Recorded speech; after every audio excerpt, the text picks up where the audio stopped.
Baiklah, Assalamualaikum warahmatullahi wabarakatuh. Alhamdulillahirabbil alamin. Kita masih diberi sehat oleh Allah Subhanahu wa taala. Hingga siang ini kita masih bisa berkumpul kembali ya teman-teman ya, pada hari terakhir di kegiatan Fintech kita ini, Fintech BDR RA Serayon 2. Nah, kembali bersama saya membahas materi yang selanjutnya. Pada siang ini kita membahas materi dengan judul Membangun Komunikasi Positif Antara Guru PAUD dengan Orang Tua Murid pada masa penerapan kebijakan belajar dari rumah.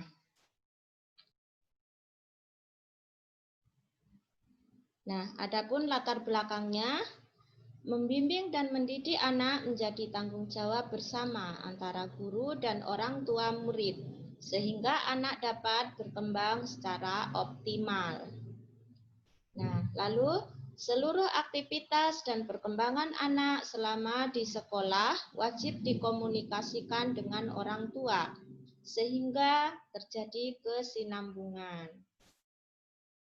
Dengan adanya kebijakan belajar dari rumah, maka komunikasi antara guru dan orang tua harus semakin intens. Maka inilah yang melatar belakangi kita mempelajari tentang komunikasi positif antara guru dan orang tua. Jadi mendidik anak itu menjadi tanggung jawab bersama, lalu perkembangan anak wajib dikomunikasikan terhadap orang tua, sehingga orang tua dan guru itu hubungan komunikasinya harus semakin intens. Lanjut, elemen penting dalam menjalin komunikasi positif. Nah, di situ ada 3 elemen penting dalam menjalin komunikasi positif. Yang satu yaitu kejelasan. Nah, kejelasan ini penting sekali karena agar pesan yang kita sampaikan dengan dapat dimengerti atau mudah dipahami oleh lawan bicara kita. Nah, seperti itu. Jadi kejelasan. Jadi pesan yang disampaikan agar mudah dipahami oleh lawan bicara kita, maka kita harus jelas menyampaikannya. Nah, keduanya konsistensi, di mana konsistensi ini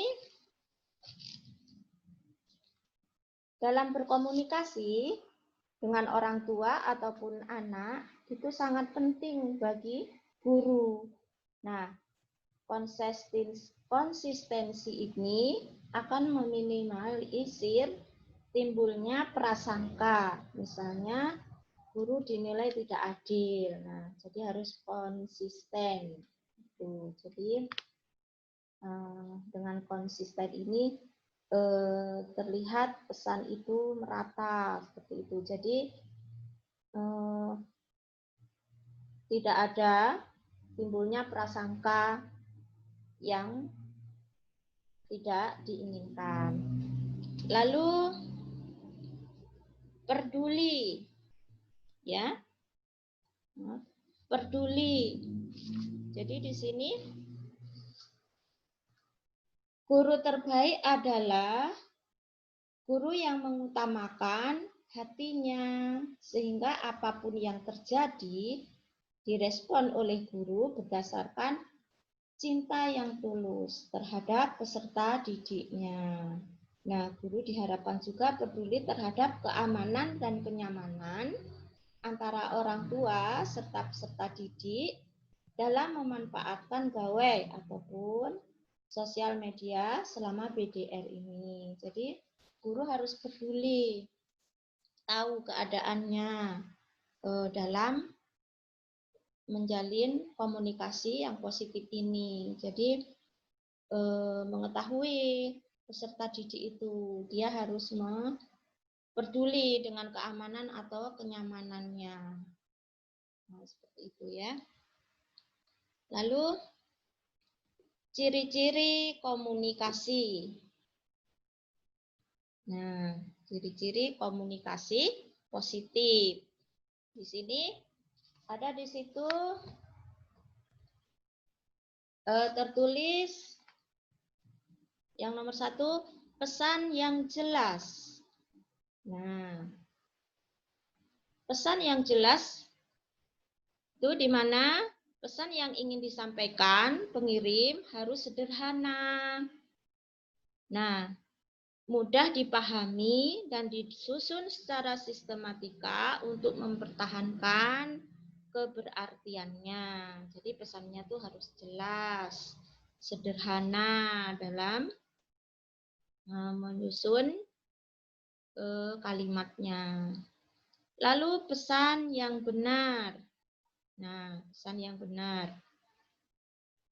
Di mana pesan yang benar ini informasi yang dikomunikasikan tidak boleh kabur atau salah dalam arti apapun. Itu harus bebas dari kesalahan, tata bahasanya. Jadi pesannya benar, tidak boleh kabur, harus jelas tata bahasanya. Lalu pesan lengkap. Nah, sini ada pesan lengkap. Pesan lengkap itu komunikasi adalah dasar pengambilan keputusan. Jika informasi itu tidak lengkap, itu dapat menyebabkan keputusan yang salah. Jadi pesannya, karena pesannya tidak lengkap, maka keputusannya atau pengertiannya jadi salah. Nah, seperti itu ya. Lalu pesan yang tepat. Nah, pesan tepat, pesan yang dikirim harus singkat dan untuk memfasilitasi interpretasi langsung dan mengambil langkah yang diinginkan. Jadi harus singkat memfasilitasinya. Jadi langsung mengambil langkah yang diinginkan, tepat sasarannya. Jadi pas seperti itu. Jadi pesan yang dikirim harus singkat supaya tepat. Nah, seperti itu. Langsung keandalan. Keandalan pengirim harus yakin dari tujuannya bahwa apapun yang ia sampaikan adalah benar. Nah, apapun yang disampaikan itu adalah benar berdasarkan pengetahuannya. Jadi, penerima harus memiliki kepercayaan pada pengirimnya dan dapat mengandalkan pesan yang dikirimnya. Jadi, pengirim pesannya itu yang disampaikan adalah benar dengan pengetahuannya pengirimnya. Nah, penerimanya itu memiliki kepercayaan bahwa pengiriman ini mengandalkan benar dan bisa diandalkan. Nah, seperti itu. Lalu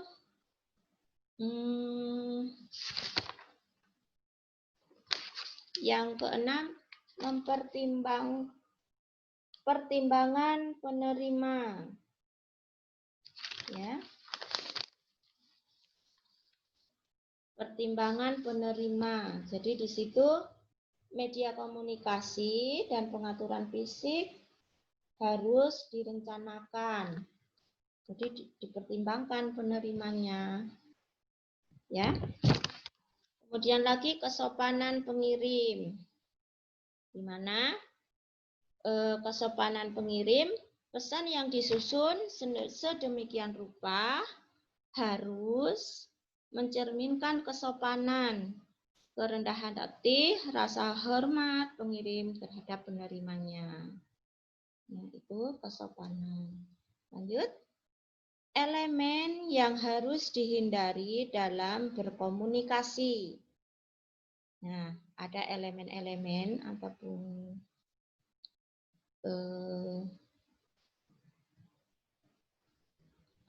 elemen yang harus dihindari Di sini tertulis ada 3, yaitu konfrontasi, di mana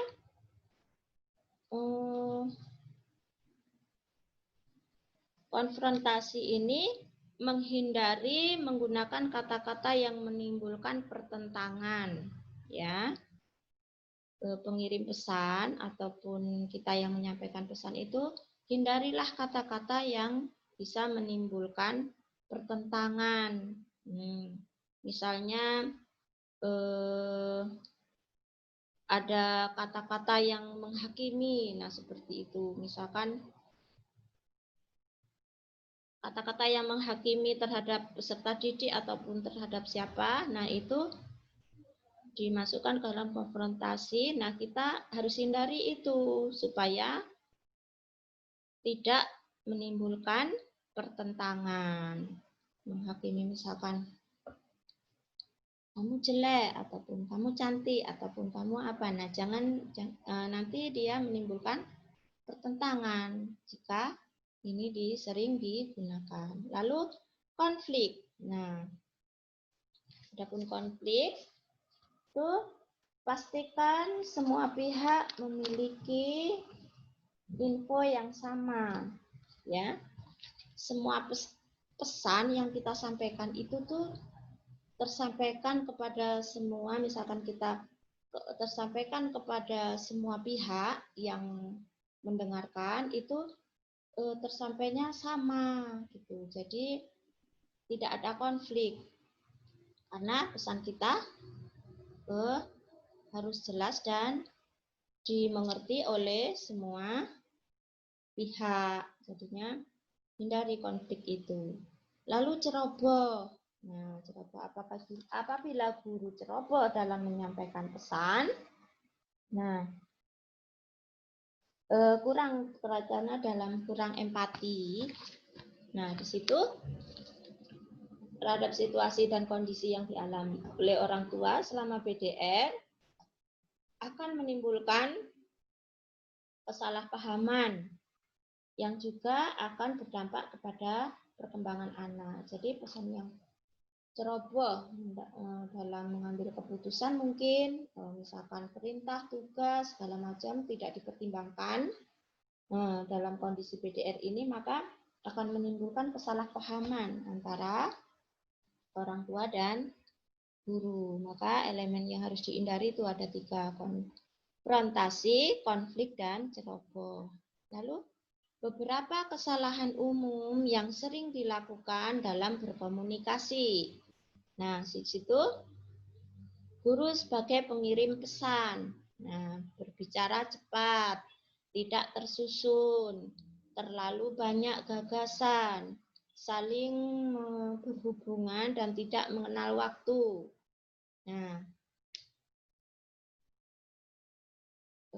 jadi guru sebagai pengirim pesan ini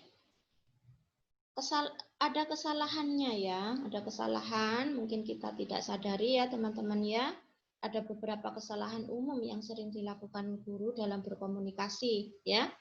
Guru sebagai pengirim pesan, diantaranya berbicaranya cepat, tidak tersusun, lalu terlalu banyak gagasan, tidak saling berhubungan dan tidak mengenal waktu, lalu terlalu singkat mungkin pesannya.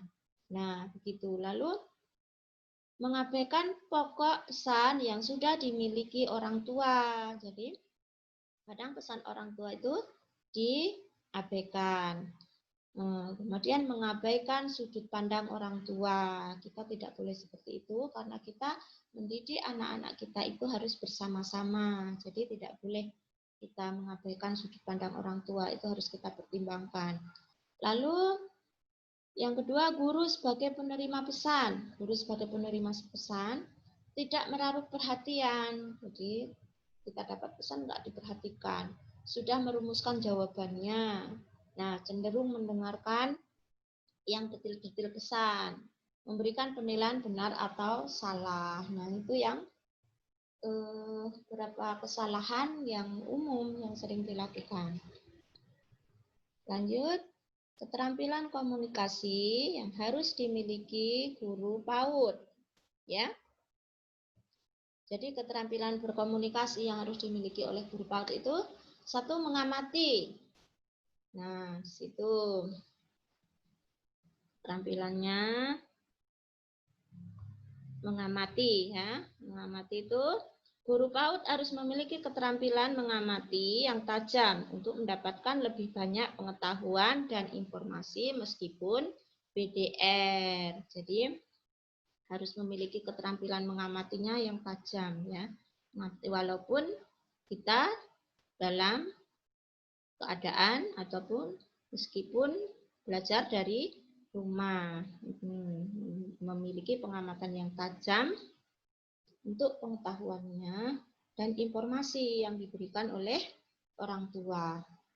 Lalu tutur kata lisan dan tulisan. Di sini menggunakan kata yang jelas dan kalimat yang ringkas. Lalu tutur kata, lisan dan tulisannya tuh harus jelas dan ringkas. Lanjut, mendengarkan dan memahami. Di sini guru PAUD harus bisa menjadi pendengar yang baik, waspada, tidak cepat memotong pembicaraan, mampu memahami dan menafsirkan pesan secara objektif. Jadi harus bisa menjadi pendengar yang baik, ya, mendengarkan dan memahami. Nah, kemudian kecerdasan emosional. Guru PAUD harus sadar secara emosional dan kemampuan untuk memengaruhi orang lain dari dalam. Kecerdasan emosional, kita harus punya kemampuan untuk mempengaruhi orang lain dari dalam. Nah, di sini ada lagi self-obsesi, ya. Guru PAUD harus memiliki keyakinan pada diri sendiri untuk kemampuannya untuk mencapai tujuan komunikasi. Harus mempunyai percayaan diri. Nah, percaya diri meyakinkan dirinya itu mampu untuk mencapai tujuan komunikasinya. Jadi percaya diri menyampaikan pesan, nah, seperti itu. PD ya, percaya diri untuk menyampaikan pesan ataupun laporan ataupun informasi kepada orang tuanya. Nah, ini lagi percaya diri. Nah, percaya diri itu tadi, percaya diri agar dapat meyakinkan orang tua dalam menerima pesan yang disampaikan. Jadi kita PD menyampaikan pesan kepada orang tua, harus percaya diri dan orang tua itu bisa menerima pesan yang kita sampaikan. Lalu rasa hormat, di mana rasa hormat dalam penyampaian pesan itu harus sopan dan menghargai nilai-nilai budaya, kepercayaan, pendapat dan ide-ide orang tua maupun peserta didik. Jadi kita harus menghormati nilai budaya, menghormati dengan sopan, menghargai nilai budaya, percaya ataupun menghargai pendapat, ide-ide dari orang tua ataupun peserta didik.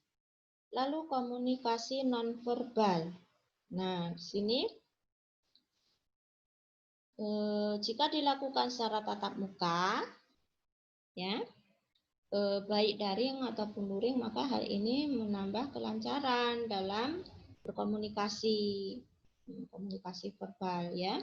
Sedangkan dalam BDR, hal ini menjadi suatu tantangan karena komunikasi yang dilakukan lebih banyak didominasi oleh bentuk komunikasi tulisan. Jadi di dalam masa BDR ini yang sering ataupun banyak itu didominasi banyak bentuk komunikasi itu berupa tulisan, karena kita memang harus belajar dari rumah anak kita. Nah, makanya tidak ketemu setiap harinya, jadi lewat tulisan saja. Kemudian lagi memilih media yang tepat. Nah, memilih media yang tepat Pilihan media yang tepat untuk berkomunikasi disesuaikan dengan situasi, prioritas pesan, sudut pandang orang tua, dan lain-lain. Jadi, memilih media itu harus disesuaikan dengan situasinya, prioritas pesannya, tersampainya seperti apa, sudut pandang orang tua seperti apa, maka memilih medianya harus yang tepat. Lalu memberikan umpan balik. Nah, komunikasi akan efektif jika merupakan proses dua arah. Nah, seorang harus menerima dan juga memberikan umpan balik. Jadi memberikan umpan balik, pesannya diterima lalu ada proses umpan balik. Nah, seperti itu. Lanjut ya, teman-teman. Nah, ini ada dampak komunikasi positif. Nah, dampak komunikasi positif. Di sini terbagi ada 5. Ya. Yang pertama, pemahaman yang sama. Nah, setelah kita berkomunikasi dengan positif, maka ada dampaknya. Nah, dampaknya itu yaitu pemahaman yang sama karena komunikasi. Artinya, kedua belah pihak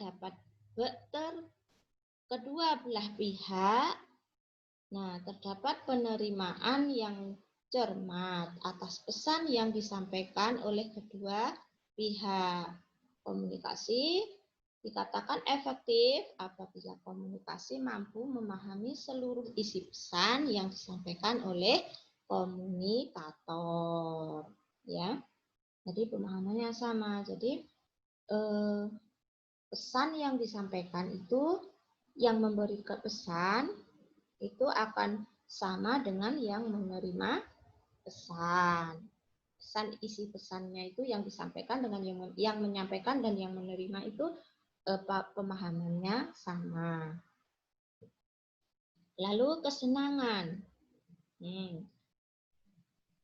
Kesenangan komunikasi tidak hanya ditujukan untuk menyampaikan informasi dan memberikan pemahaman, akan tetapi juga menimbulkan kesenangan di kedua pihak.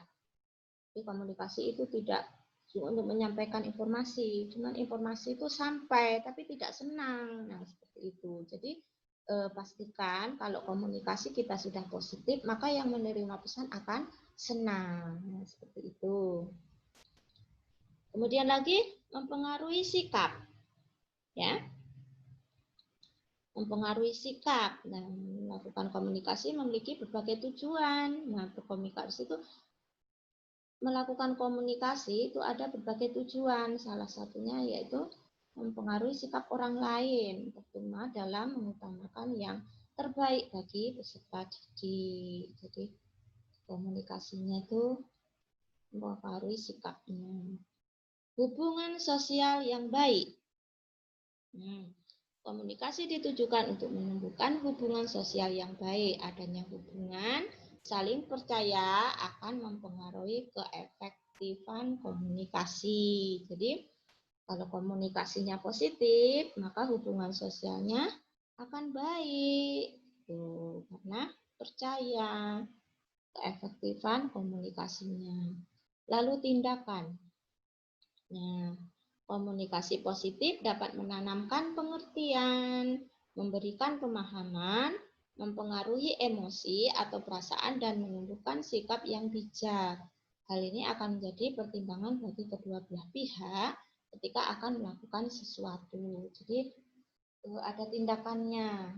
Dampak komunikasi positif itu nanti ada tindakannya dari kedua belah pihak.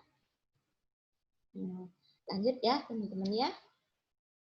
Nah, sini ada beberapa kesalahan umum yang sering dilakukan sehingga komunikasi tidak efektif. Ya, ada kesalahan. Jadi kesalahan itu sudah umum, sering dilakukan sehingga komunikasi tidak efektif.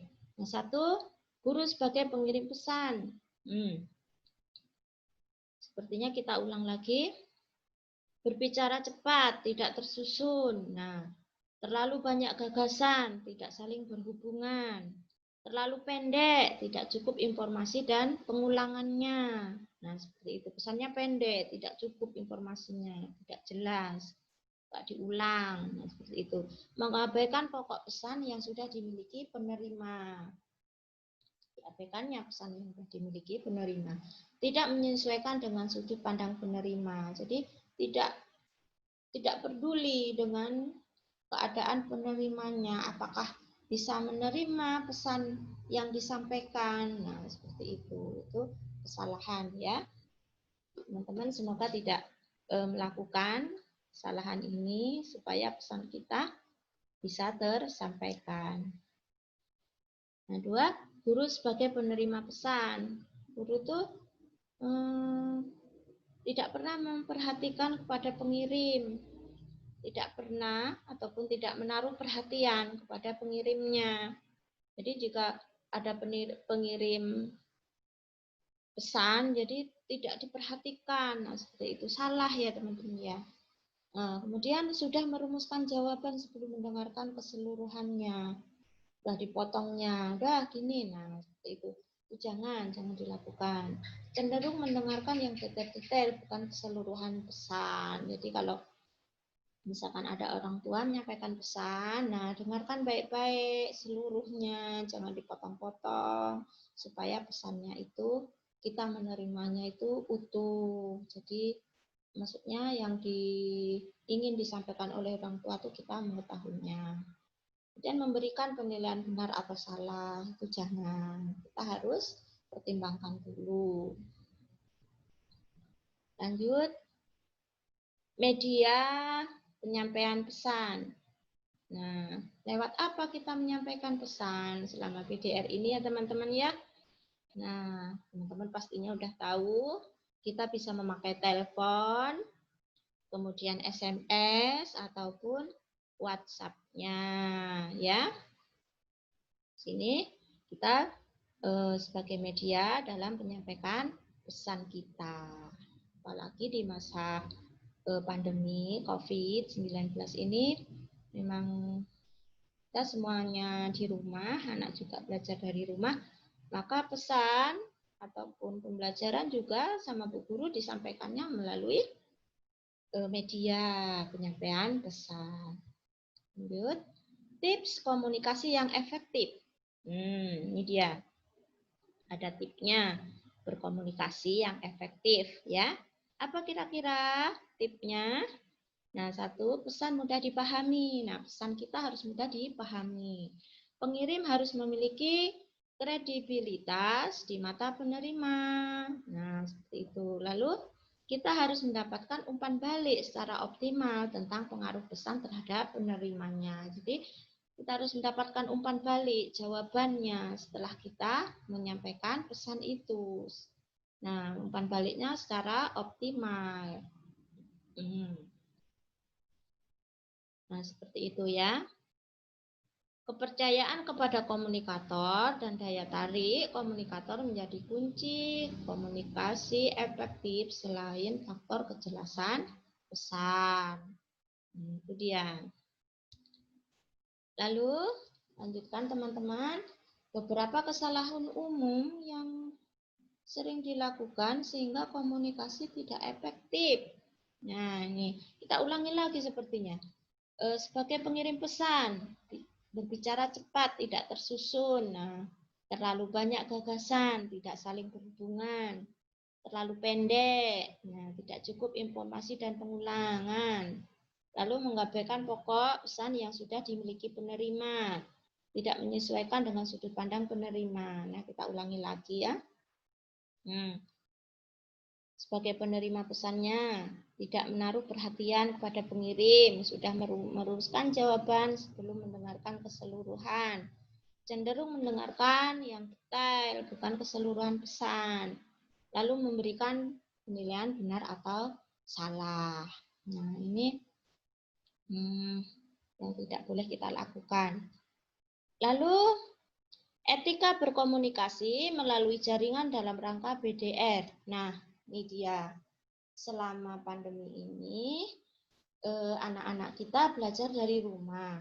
Maka kita selalu menyampaikan pesan terhadap orang tua, baik melalui SMS, melalui telepon, ataupun WhatsApp-nya. Namun, di dalam menyampaikan pesan itu ada etikanya, teman-teman. Nah, etikanya itu salah satunya diantaranya tuh tidak kirim pesan tengah malam, ya. Jadi kirim pesan tuh tidak boleh tengah malam, kira-kira jam 10 sampai jam 4 subuh. Nah, itu jam 10 malam sampai 4 subuh itu kita usahakan tidak mengirim pesan kepada orang tua. Itu akan mengganggu istirahat mereka, mengganggu hak mereka. Mereka akan istirahat, waktunya istirahat, maka kita tidak boleh mengirim pesan di jam tersebut, di waktu tersebut. Kemudian tidak share berita hoax, fitnah, dan provokasi dalam grup. Ya. Tidak share berita hoax, nggak usah kalau berita itu belum jelas, ataupun itu nanti fitnah atau provokasi, itu nggak usah kita share ya. Jadi nanti timbul permasalahan di dalam grup itu. Kemudian nanti bisa juga ada yang tidak nyaman di dalam grup sehingga keluar dari grup. Nah, seperti itu. Tidak publis. Nah, mana unggah screenshot private messenger ya di status. Jadi tidak usah kita mengunggah screenshotan dari pesan itu, nggak usah. Jadi ya itu tadi, ada yang kurang nyaman nantinya di dalam grup itu ataupun di dalam hubungan antara komunikasi kita melalui jaringan itu, nanti ada yang nggak nyaman. Kemudian lagi, gunakan kata dan bahasa yang sopan dan pantas serta mudah dipahami oleh orang tua. Nah, kata yang sopan dan pantas serta mudah dipahami oleh orang tua. Jadi di sini kata yang bahasa yang sopan, misalkan Assalamualaikum, selamat pagi Ibu semua, selamat pagi Bunda, Assalamualaikum Bunda. Nah, seperti itu, harus sopan. Nah, dan kalimat itu pantas, mudah dipahami oleh orang tua jika pesan itu untuk orang tua. Kemudian hindari menggunakan singkatan atau istilah asing serta berpikirlah sebelum menulis. Hindari singkatan itu karena disingkat itu nanti orang bisa salah persepsi karena kalimatnya disingkat-singkat ataupun bahasa asing. Kalau orang nggak ngerti nanti jadi salah arti pesannya, ya. Jadi berpikirlah sebelum menulis itu. Oke, ini etika dalam berkomunikasi melalui jaringan dalam rangka BDR. Ya. Nah, sebelumnya mari teman-teman kita lakukan itu komunikasi yang beretika supaya jalinan kita, komunikasi kita dengan orang tua di rumah selama BDR nanti bisa efektif, lancar, nah baik, tidak ada timbul permasalahan, apalagi di dalam BDR ini pastinya satu kelas itu akan membuat satu grup. Nah, dalam grup itu memang etika kita berkomunikasi itu harus betul-betul dijaga supaya grup itu tetap aman. Jika ada satu orang yang tersinggung perkataan, kurang nyaman, pastinya nanti bisa mempengaruhi teman satu grupnya. Ya, teman-teman ya. Mari kita jaga itu. Lanjut. Contoh komunikasi positif antara guru PAUD kepada orang tua murid. Nah, ini ada contohnya. Misalkan, Ayah bunda yang baik. Nah, assalamualaikum dulu misalkan. Nah, hari ini tema bermain kita bersama Ananda tercinta di rumah adalah rumahku, taman bermainku. Nah, seperti itu. Ayah bunda dapat mengajak Ananda melakukan kegiatan bersama seperti menanam bunga kesayangan, hitung daun-daun yang ada di halaman yuk. Melukis, menggambar, merangkaikan tanaman yang ada di kebun, membersihkan kebun bersama keluarga. Nah, kemudian bila Ananda tidak tertarik, beri semangat mereka dan dorongan dulu. Namun bila Ananda menginginkan kegiatan lain, ikuti minat Ananda agar belajar melalui bermain di rumah menjadi menyenangkan. Tolong amati dan foto kegiatan Ananda. Lalu kirim ke WhatsApp grup untuk catat perkembangan Ananda. Terima kasih. Wassalamualaikum. Nah, seperti itu. Nah, ini adalah contoh-contoh komunikasi positif antara guru PAUD kepada orang tua. Teman-teman bisa membuatnya mungkin lebih bagus lagi. Tidak harus seperti ini ya teman-teman ya. Ini hanya contoh. Mungkin teman-teman punya lagi ataupun kalimat-kalimat yang lebih sopan lagi ataupun kalimat yang lebih dimengerti lagi oleh orang tua. Nah, silahkan teman-teman setelah belajar ini dan kita menghadapi pembelajaran di tahun ajaran baru nanti dengan belajar dari rumah. Nah, teman-teman sudah sekali dengan ya pengetahuan, sedikit pengetahuan yang kita tahu dari BP PAUD ya, dari kementerian ini. Nah, di sini ada contoh komunikasi yang tidak mudah dilaksanakan dan sulit dipahami. Tadi contoh yang mudah dipahami, nah sekarang ada contoh nih, lihat teman-teman. Nama lembaga, nah apa nama?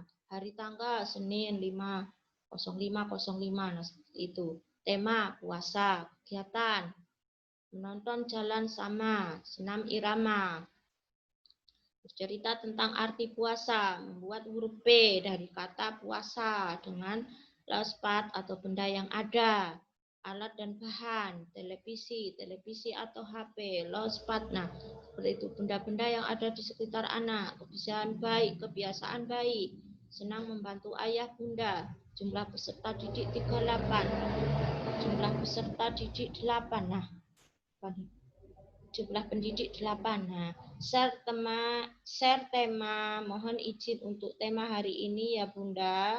Untuk kegiatan bisa disesuaikan ya Bunda-bunda. Nah, kalau pesannya seperti ini, bundanya di rumah enggak bakal paham, enggak semua bunda yang ada di rumah bisa paham kalau pesannya seperti ini yang disampaikan. Nah, maka teman-teman tidak usah memakai pesan yang seperti ini, pakailah pesan yang seperti contoh yang pertama tadi, teman-teman ya. Nah, itulah sedikit penyampaian dari saya tentang komunikasi, yaitu tentang membangun komunikasi yang positif kepada orang tua, antara guru PAUD dan orang tua saat penerapan PDR. Jadi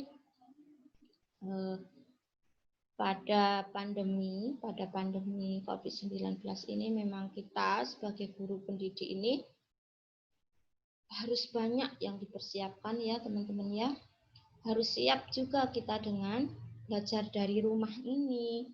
Ya biasanya kita pembelajaran dilaksanakan di sekolah, semua program, semua tempat main, semuanya disiapkan di sekolah dan gurulah yang menghandle semuanya. Nah, di sini kita bagi tugas dengan wali murid kita, dengan orang tua kita, orang tua wali murid. Jadi kita bagi tugas. Nah, untuk menyampaikan tugas orang tua ataupun untuk menyampaikan saling kerjasamanya kan pastinya memakai komunikasi yang positif supaya apa yang akan kita sampaikan atau pesan yang kita sampaikan, yang kita inginkan itu dimengerti oleh wali muridnya, teman-teman ya. Nah, kira-kira itu pembahasan dari saya tentang komunikasi positif yang harus kita bangun antara guru dengan orang tua murid. Nah, terima kasih teman-teman sudah mendengarkan paparan saya. Jika nanti kurang paham bisa ditanyakan di WA grupnya ya teman-teman ya. Maka saya akhiri. Wassalamualaikum warahmatullahi wabarakatuh.